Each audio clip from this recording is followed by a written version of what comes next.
This channel does not promote any violent, harmful, or illegal activities. All content provided by this channel is meant for an educational purpose only.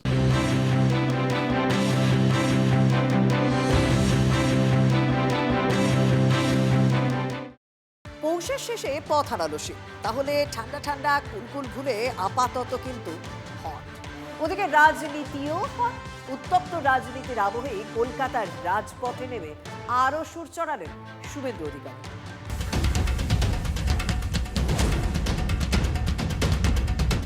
সবুজ ফাইলে আছে কি? সবুজ ফাইলে আছে কি? Election they are collecting all my information of my party. देखो मैंने सब लेके आया। इतनी मजबूरी क्या आ गई कि आप एक हरे रंग के फाइल को छीन करके भागी?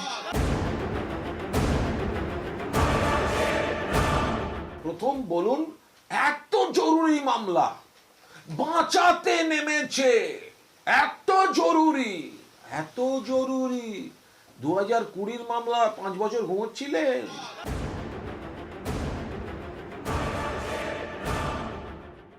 ফাইল চুরি করেছে, নবান্নর সামনে বসবো।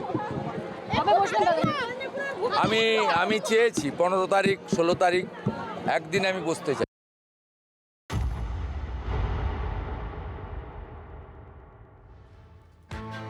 শুভেন্দু অধিকারী তিনি আজ রাজপথে নামলেন এবং নেমে অনেকগুলো বার্তা দিলেন। তার মধ্যে অন্যতম যে বক্তব্য তিনি সামনে আনলেন, 26-এর ভোটের মুখে দাঁড়িয়ে তিনি বলছেন যে তৃণমূল নয়, বাংলার আসল দল এখন বিজেপি। আইপ্যাক কাণ্ডে পথে নেমে বাঙালি অস্মিতার শান শুভেন্দু অধিকারী। শ্যামাপ্রসাদ মুখোপাধ্যায়ের দলই বাঙালির আসল পার্টি। আগের জনসংঘ, এখন বিজেপি। 26-এর বিধানসভা ভোটের মুখে বাঙালিয়ানার শান দিয়ে দাঁড়িয়ে শুভেন্দু অধিকারী। আপনি বাংলার কে? বাংলার আসল রাজনৈতিক দল হচ্ছে আগের জনসংঘ, এখন বিজেপি। এক বাঙালি ভদ্রলোক যিনি 47-এর 20 জুন বাঙালি হিন্দুর হোমল্যান্ড পশ্চিমবঙ্গ দিয়ে গেছিলেন। কংগ্রেসের নেতারা মোহাম্মদ আলী জিন্নার ব্রিটিশের ফাঁদে পা দিয়ে দেশ ভাগ করেছিল। আর ডক্টর শ্যামাপ্রসাদ মুখার্জি স্বামী প্রণবানন্দ বলেছিলেন, তোমরা দেশ ভাগ করলে আমরা পূর্ব পাকিস্তানকে ভাগ করে দিলাম। তাই বাঙালিদের যদি প্রকৃত পার্টি হয়, বাংলার বাঘ আশুতোষ মুখোপাধ্যায়, যার রক্ত শরীরে প্রবাহিত, ডক্টর শ্যামাপ্রসাদ মুখার্জির পার্টি হলো বাঙালির আসল পার্টি। তাই আপনি সেদিন শুয়ে পড়তেন, সিম্পাথি চাইতেন, এটি ফাঁদে পা দেয়নি। তৃণমূল মুখপাত্র তন্ময় ঘোষ এই মুহূর্তে আমাদের সঙ্গে রয়েছেন। তন্ময় বাবুর সঙ্গে কথা বলবো। তন্ময় বাবু, শুভেন্দু অধিকারীর বক্তব্য আপনি শুনলেন। তিনি বাঙালি অস্মিতার শান দিয়ে বলছেন যে শ্যামাপ্রসাদ মুখোপাধ্যায়ের দলই আসল দল, আসল প্রকৃত পার্টি বাংলার। তিনি এমনটা বলতে তাকে শোনা গেল, তৃণমূল নয়, বিজেপি আসল দল। ইতিহাস ভূগোল সমস্ত কিছু গুলিয়ে দিচ্ছেন বা জানেন না। বিজেপি নেতৃত্ব জানেন যে বাংলার গঠনে, ভারতবর্ষের স্বাধীনতার প্রাপ্তিতে বিজেপির পূর্বসূরিদের কি ভূমিকা ছিল।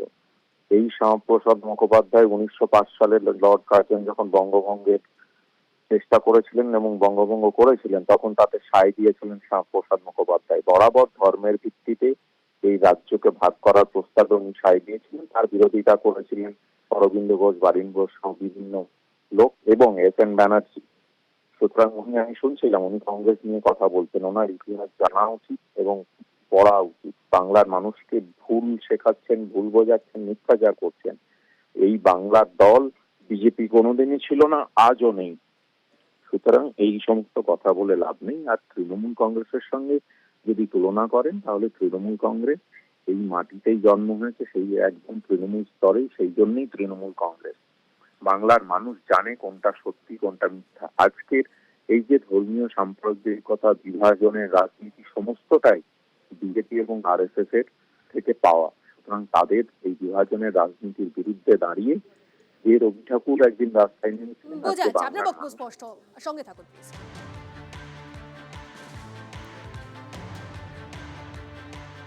দেখুন, আজকে এই যে বিরোধী দলনেতা তিনি মিছিল করলেন, মিছিল শেষে একগুচ্ছ বিষয় নিয়ে তিনি এ রাজ্যের শাসক দলকে আক্রমণও করেছেন এবং সব থেকে বড় বিষয় তিনি বলছেন তৃণমূল নয় বাংলার আসল তৃণমূলের প্রতিষ্ঠার সময় যারা ছিলেন তারা এখন আর কেউ দলে নেই। তৃণমূলের এখন প্রাণভোমরা আইপ্যাক। কলকাতার মিছিল শেষে দাবি করেছেন বিরোধী দলনেতা শুভেন্দু অধিকারী। সবাই জানি মমতা ব্যানার্জির সঙ্গে তৃণমূলের প্রতিষ্ঠার সময় যারা ছিল তারা কেউ নেই। তারা সবাই লাল চুল, কানে দুল। যুবা তৃণমূলের অত্যাচারে তারা সবাই ঘরে ঢুকে গেছে। তাই মমতা ব্যানার্জির এখন দলের প্রাণ ভোমরা হলো আইপ্যাক। গর্বের সঙ্গে চোরেদের রানী আগামীর প্রাক্তন মুখ্যমন্ত্রী ফাইলগুলো নিয়ে গর্বের সঙ্গে মিডিয়ার সামনে বলেছিলেন, আমি ফাইলগুলো কাড়িয়ে নিয়েছি, ল্যাপটপটাও ছিনিয়ে নিয়েছি, চোর মাচায় আসুন।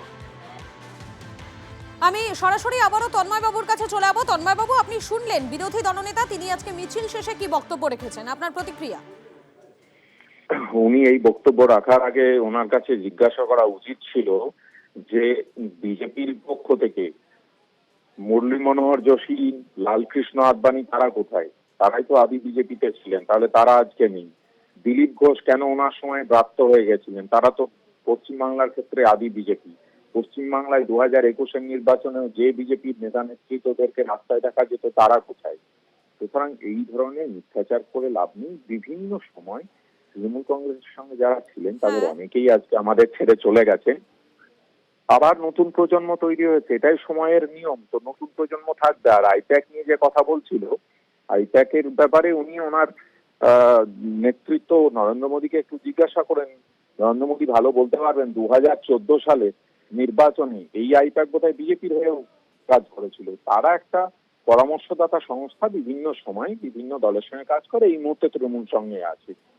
সেই উত্তরটা উনি বিজেপির নেতৃত্ব থেকেই পাবেন। মানুষের কাছে এগুলো সব অজানা নয়, মানুষ সব জানে।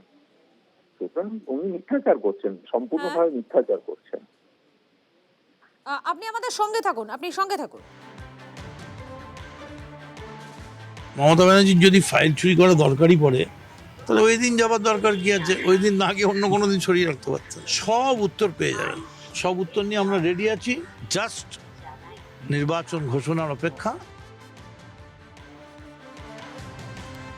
আপনারা শুনলেন মদন মিত্র তিনি কি বলছেন, তার প্রতিক্রিয়া আপনাদেরকে শোনালাম। আমি এই পরিপ্রেক্ষিতে আরো একবার তন্ময়বাবুর কাছে চলে যাবো। তন্ময়বাবু, আপনি শুনলেন প্রথমে বিরোধী দলনেতা কি বললো সেই বক্তব্য আপনি শুনেছেন, মদন মিত্রের বক্তব্য আপনি শুনলেন।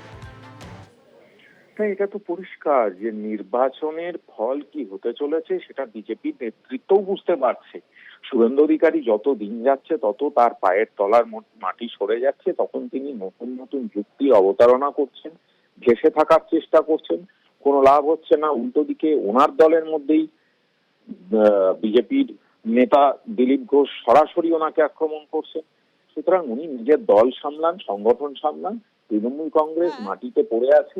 আপনারা দেখছেন অভিষেক বন্দ্যোপাধ্যায় থেকে মমতা বন্দ্যোপাধ্যায় সবাই রাস্তায়, এবং কি পরিমাণ মানুষ তাদের সঙ্গে আছেন। তো 2026-এর নির্বাচনের আশীর্বাদ আমাদের কাছে পড়বে, এই ব্যাপারে আর কোনো সন্দেহ আছে বলে আমাদের মনে হয়।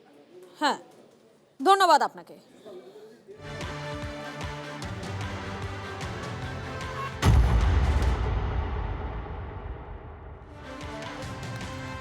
শুভেন্দু অধিকারী আজ অনেক কিছুই বলেছেন। আরো একটা কথা বলেছেন যে বৃহস্পতিবার আইপ্যাকের কর্ণধারের বাড়ি এবং অফিসে যে ঘটনা ঘটছিল সে সময় ইডির যে আধিকারিকরা ছিলেন তাদের ভূমিকা প্রশ্ন করেছেন। কারণ কেন্দ্রীয় বাহিনী যা করেছে সেটাই ঠিক হয়েছে। ওনায় মানে মমতা বন্দ্যোপাধ্যায় চেয়েছিলেন যাতে ইডি ওনাকে ধাক্কাধাক্কি করে, আর উনি SSKM এ শুয়ে বলতেন বাংলা আক্রান্ত। মন্তব্য বিরোধী দলনেতা।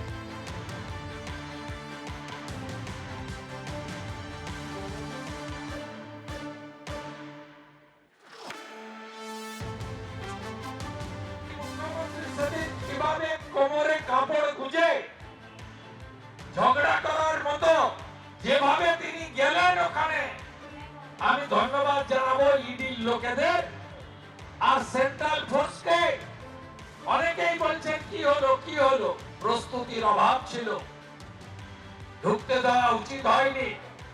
আমি বলেছি যা করেছে ইডি ঠিক করেছে।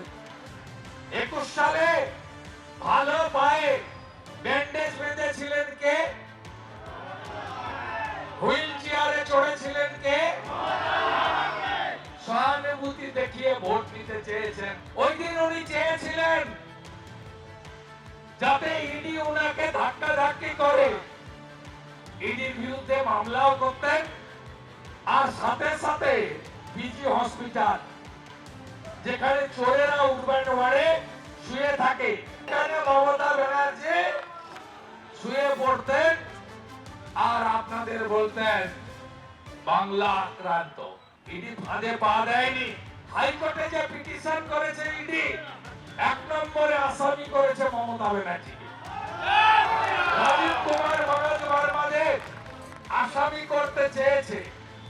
রুল 26 এ তদন্তে বাধা দেওয়া, সরকারি কাজে বাধা দেওয়ার জন্য তারা বিচার চেয়েছে, এফআইআর করতে চেয়েছে, মামলা সিবিআই কে হস্তান্তর করার আবেদন করেছে। তৃণমূল কংগ্রেস নেতা জয়প্রকাশ মজুমদার এই মুহূর্তে আমাদের সঙ্গে রয়েছেন। জয়প্রকাশ বাবু, আপনি শুনলেন না শুভেন্দু অধিকারীর অভিযোগ এবং বক্তব্য, এই নিয়ে আপনার কি প্রতিক্রিয়া?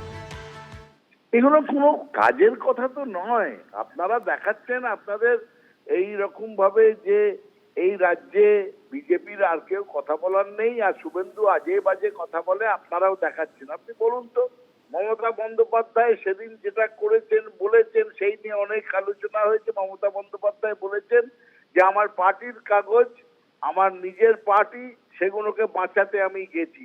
মামলা হয়েছে, দেখা যাক না। মামলা তো চিফ জাস্টিস শুনতেই চাননি।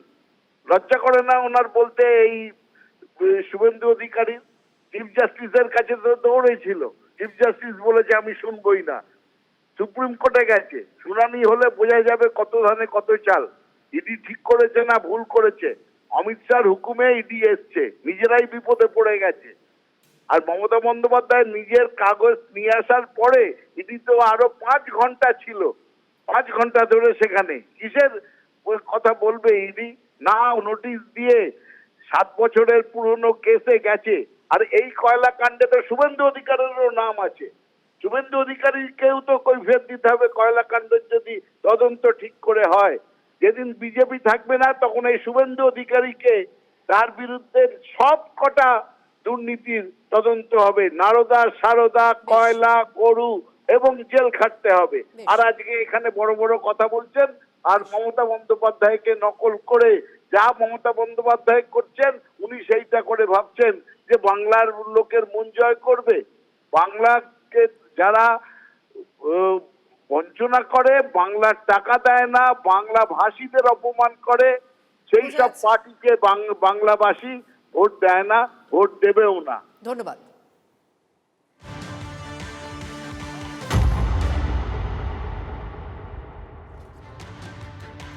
আইপ্যাকের অফিসে ইডি অভিযান, তা নিয়ে প্রশ্ন তুললেন কুণাল ঘোষ। বিস্ফোরক প্রশ্ন তুললেন তিনি। একটি হোয়াটসঅ্যাপ চ্যাটকে নিশানা করলেন এবং সেই হোয়াটসঅ্যাপ চ্যাটকে সামনে এনে তিনি কেন্দ্রকে নিশানা করেন।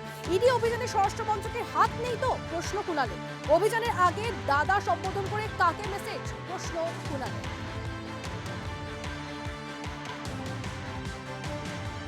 এক হচ্ছে যে এই বিষয়টা, অর্থাৎ এই এই এই ইডির তল্লাশির বিষয়টা, এটা কেন্দ্রীয় স্বরাষ্ট্রমন্ত্রীর অফিস থেকে নিয়ন্ত্রিত হচ্ছে কিনা, এটা একটা বিষয়। 2 হচ্ছে এই গোটা বিষয়টা আবার দাদা বলে সম্বোধন করে কোনো ব্যক্তিকে সেটা জানানো হচ্ছে, কেউ জানিয়ে দিচ্ছেন, সেটাও একটা গুরুত্বপূর্ণ বিষয়। কারণ কোনো অফিসারকে জানালে দাদা শব্দটা লিখবেন না। দাদা শব্দটা সাধারণত কোনো রাজনৈতিক ব্যক্তির ক্ষেত্রেই কেউ প্রয়োগ করে থাকবেন। এই তথ্যটা যিনি দিচ্ছেন ইংরেজিতে লেখা, শুধু ওপরে ওই দাদা শব্দটা লেখা। আশা করি তদন্তকারী যারা পুলিশ তদন্ত করছেন তারা গোটা বিষয়টি খতিয়ে দেখবেন। আমি কি বলবো গেট ওয়েল শুন ছাড়া? আমি কি বলবো? পাগলের পাগল আমি কি উত্তর দেব? আমি এখন একটা মেসেজ তৈরি করে দিচ্ছি যে কালকে শুভেন্দু অধিকারীর ওপর হামলা করার নির্দেশ স্বয়ং মুখ্যমন্ত্রী দিয়েছেন। এটা এখন কত সেকেন্ড লাগে, কিন্তু এই যে কাজগুলো করছে না, এই যে ধরুন স্বরাষ্ট্রমন্ত্রীকে জড়াচ্ছে, এই যে ধরুন শুভেন্দুবাবুকে জড়াচ্ছে, এর ফল ভয়ানক হতে পারে। এর ফল ভয়ানক হতে পারে। দুষ্টু লোকেরা কখন পট করে ভ্যানিশ হয়ে যাবে সেই আগেকার কেসটার মতন, সেটা কেউ বলতে পারে না। দেখুন, এই যে ইডি তল্লাশি সংঘাত কাণ্ড, সেই কাণ্ডে মুখ্যমন্ত্রী মমতা বন্দ্যোপাধ্যায়কে এবারে নিশানা করলেন কেন্দ্রীয় মন্ত্রী মমতা বন্দ্যোপাধ্যায়। সংবিধান বিরোধী তোপ গিরিরাজ সিং এর। আইপ্যাকের অফিস কি তৃণমূলের দফতর ছিল? কি দরকার ছিল ফাইল নিয়ে আসার? কি লুকোতে চাইছেন মমতা? আক্রমণে কেন্দ্রীয় মন্ত্রী গিরিরাজ সিং।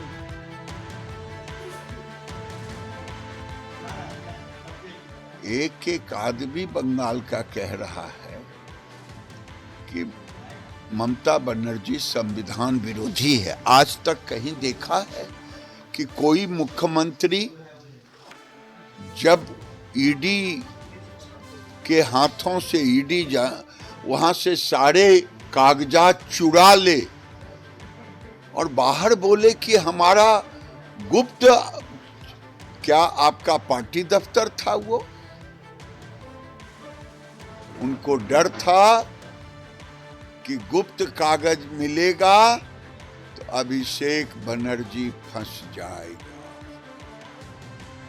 इसीलिए वो गई और सारे कागजात वहां से चुरा करके लेके चले आए डीजीपी को लेकर के। ये तो इतने बड़े डकैत है कि डीजीपी को लेकर के सारे कागजात चुरा ली। आखिर चुराने की जरूरत क्या पड़ी?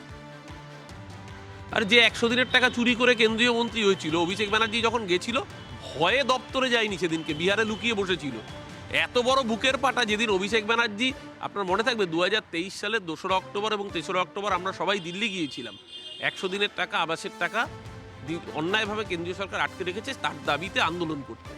ভয়ে গিরিরাজ সিং এর হিম্মত হয়নি নিজের মিনিস্ট্রি দপ্তরে ঢোকার। যে নিজের দপ্তরে অভিষেক ব্যানার্জির ভয়ে ঢোকে না, সে আবার বড় বড় ডায়লগ দেবে।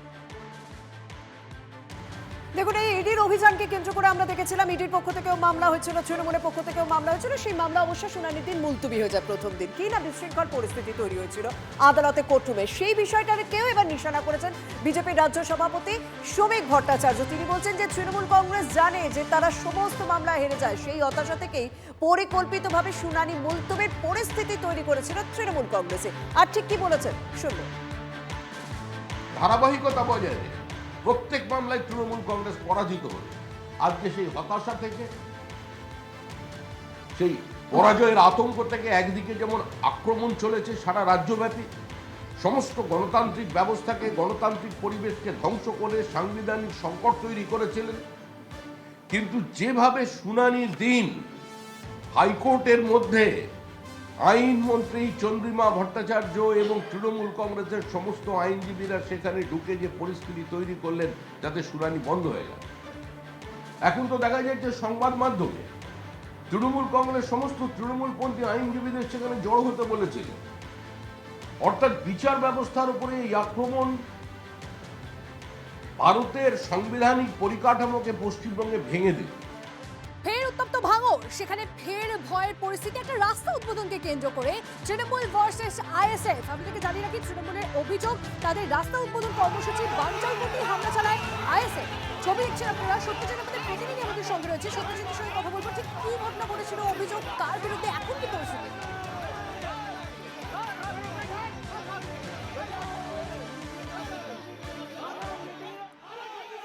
সত্যজিৎ শোনা যাচ্ছে? হ্যাঁ, একেবারে।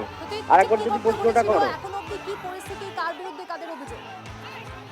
দেখো, যেটা ঘটনা ঘটেছে যে আইএসএফ এবং তৃণমূল কংগ্রেসের মধ্যে প্রথমে বচসা এবং তারপরে মারধরের ঘটনা। ভাঙড়ে আজকের শানপুকুর গ্রাম পঞ্চায়েতের পৃথক দুটি জায়গাতে দুটি কর্মসূচি ছিল দুটি রাজনৈতিক দলের। ভাঙড়ের চিনিপুকুরে ছিল তৃণমূলের, সেখানে রাস্তা উদ্বোধনের কর্মসূচি। অপরদিকে একই গ্রাম পঞ্চায়েতের নিমকুড়িয়াতে নওশাদ সিদ্দিকীর উপস্থিতিতে ছিল রক্তদান শিবির। ফলত এই চিনেপুকুর গ্রামে সেখানে আইএসএফ এর কর্মী সমর্থকরা তারা জড়ো হয়েছিল রক্তদান শিবিরে যাওয়ার সময়, এবং তাদের অভিযোগ যে সেই সময়ই তৃণমূল কংগ্রেসের কর্মীরা তাদের উপরে হামলা চালায়। পাল্টা তৃণমূল কংগ্রেসের অভিযোগ যে চিনিপুকুর গ্রামেই শওকত মোল্লার উপস্থিতিতে তাদের একটি কর্মসূচি ছিল রাস্তা উদ্বোধনের, সেই সময় আইএসএফরা রক্তদানে শিবিরে যাওয়ার সময় তাদের উপরে আক্রমণ চালিয়েছে। ঘটনায় দুই পক্ষের বেশ কয়েকজন আহত হয়েছে।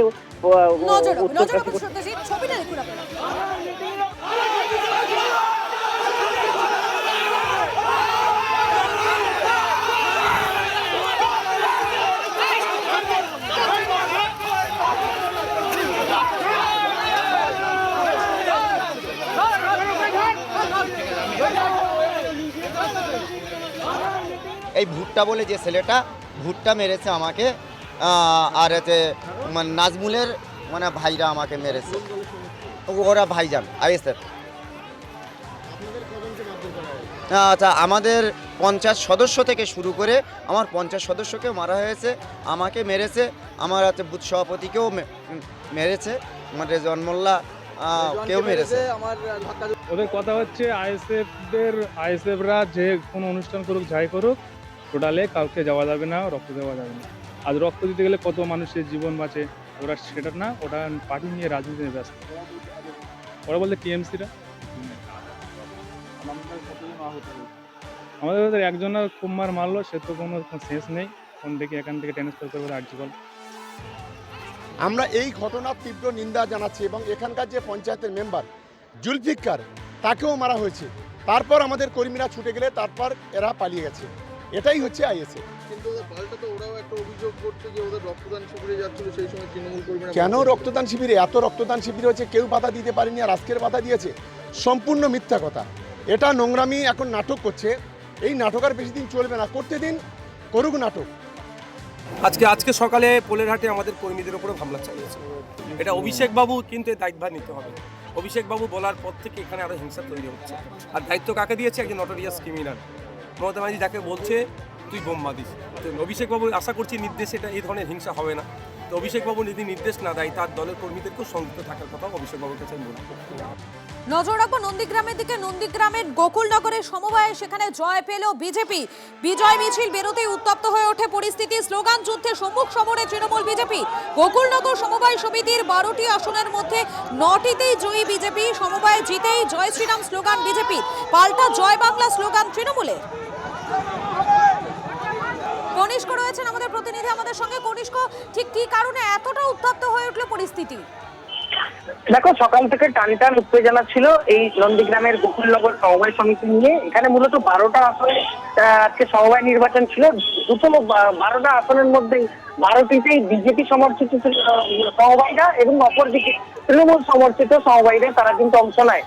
দিনের শেষে দেখা যায় যে এই সমবায় সমিতি 12 আসনের মধ্যে 9টি আসন বিজেপি সমর্থিতরা পায় এবং 3টি আসনে তৃণমূল সমর্থিতরা পায়। এবং তারপরেই দেখা যায় সমর্থকদের মধ্যে, অর্থাৎ তৃণমূল কর্মী এবং বিজেপি কর্মী সমর্থকদের মধ্যে স্লোগানকে ঘিরে রীতিমতো বচসা তৈরি হয়। রীতিমতো এমন পরিস্থিতি দেখা যায় যে কার্যত একটা উত্তপ্ত পরিস্থিতি এলাকায় হয়ে ওঠে এবং সমগ্র বিষয়টাকে সামাল দেয় নন্দীগ্রাম থানার পুলিশ। এই গত রবিবার যে নির্বাচন ছিল সোনাপুরাতে, সেই নির্বাচন পরিস্থিতি নিয়ন্ত্রণে আনে। ধন্যবাদ তোমাকে। এদিকে লেক টাউনে সেখানে পরিবর্তন সংকল্প সভার আয়োজন করা হয়েছিল বিজেপির পক্ষ থেকে। সেখানেও হামলার অভিযোগ উঠেছে তৃণমূল কংগ্রেসের বিরুদ্ধে, কারণ তারা ফেস্টুন লাগাচ্ছিল, পতাকা লাগাচ্ছিল, তখনই তাদেরকে বাধা দেওয়া হয়। সেই সময় তৃণমূলের বিরুদ্ধে হামলার অভিযোগ ওঠে। বেশ কয়েকজন বিজেপি কর্মী তারা আহতও হন।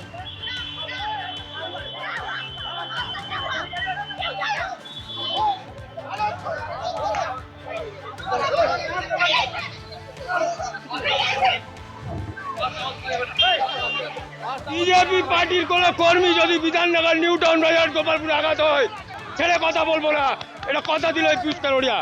বিজেপি প্রতিটা নেতাকে বলছি, তৈরি থাকুন, আগামী দিন হলে আপনাদের ঘরের সামনে বিরোধ করবো। আমার কর্মীকে হাত পড়লে ছেড়ে কথা বলবো না, চোখে চোখ রেখে কথা বলবো। আজকে বিকেলে কালিন্দিতে আমাদের পরিবর্তন সংকল্প সভা রয়েছে। সেই সভা উপলক্ষে যেখানে আমাদের রাজ্যের প্রাক্তন সভাপতি রাহুল সিনহা মহাশয় উপস্থিত থাকবেন, সেই কারণে গতকাল আমাদের কার্যকর্তারা, এখানকার কার্যকর্তারা ওরা ফ্ল্যাগ এবং ব্যানার লাগাচ্ছিল। তৃণমূলের গুন্ডা বাহিনী এসে আমাদের ফ্ল্যাগ পুড়িয়ে দেওয়া হয়েছে। তৃণমূলের গুন্ডা বাহিনীরা 20 নম্বর ওয়ার্ড আর 32 নম্বর ওয়ার্ডের ছেলেরা ছিল, ওরা আমাদের কর্মীর উপরে রড নিয়ে, পাইপ নিয়ে মারধর করেছে। আমাদেরকে দেখেছে, দেখিয়ে আমাদেরকেও রড দিয়ে মেরেছে। আমরা বলতে গেছি, দাদা আমরা কি কোনো অন্যায় করেছি? বলছে এখানে তৃণমূল ছাড়া বিজেপি করা যাবে না। আইন শৃঙ্খলা পরিস্থিতি তো আপনারা নিজেরাও দেখছেন আর সবাই দেখছে। এখানে মহিলা অ্যাকচুয়াল পশ্চিমবাংলায় না মহিলার কোনো ইজ্জত আছে না, এখানে সবাই সমান। যেটা দেখানো হচ্ছে আমাদের মাননীয়া মমতা ব্যানার্জি, উনি সবটাই সমান দেখিয়ে দিয়েছে। মহিলাকেও যেটা পুরুষকেও করতে পারে সেটা মহিলাকেও করতে পারে। সেটাই কালকে আমাদের এটা পুরো আমি পেয়ে গেলাম। আগেও অনেক কিছু আমার সাথে হয়েছে, আর কালকে পুরো মানে প্রাণটা খালি বেঁচে আমি এসেছি।